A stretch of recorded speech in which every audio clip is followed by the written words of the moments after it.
I'm her nephew, the son of her older brother Ken. I'll take this up and wander around a little bit. Hi, Alex Crawford, Gene's nephew. My first memory of Gene was actually somewhere back in '78, '79 when this famous picture of her being dragged down the Capitol steps showed up actually on the front page of the Stars and Stripes, which is the military newspaper. And my dad was stationed in northern Germany at the time, part of the 2nd Armored Division forward as a civilian, and came home with the Stars and Stripes for that day and said, "Look, you know her?" And I said, "She does look familiar." And actually, and I was so proud of her for being arrested like that. I didn't know anything much about the politics. I was still a young kid at the time, but I found out a lot more as the years went on.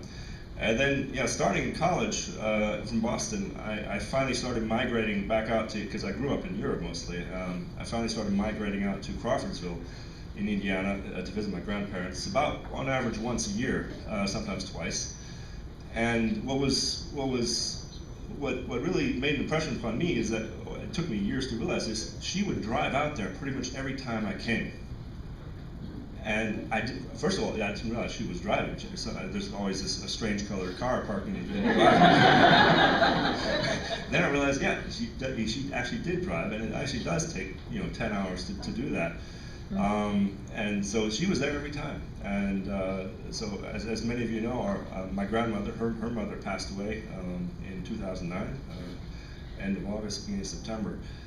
And each time I was out there, my grandmother would make these wonderful brownies, and she knew I loved them.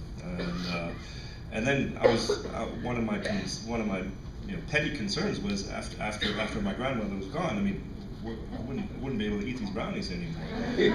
And then the next time I was out there to visit my grandfather, lo and behold, there was a tin of brownies that tasted exactly the same as my grandma had always made them. So she became, after our grandmother was gone, she became pretty much the glue that held everything together. And as you know, I mean, we've had a few losses in the last few years, so it has been a bit tough.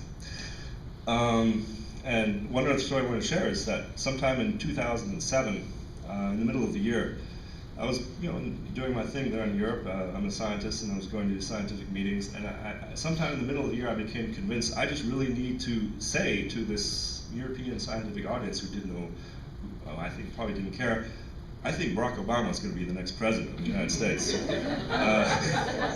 And he wasn't, I don't know when he formally declared his candidacy, and Hillary Clinton was still the presumed nominee and everything. And I thought I had this novel insight, I know this is going to happen. At some point I shared that with Jeannie, and she said, "Of course!"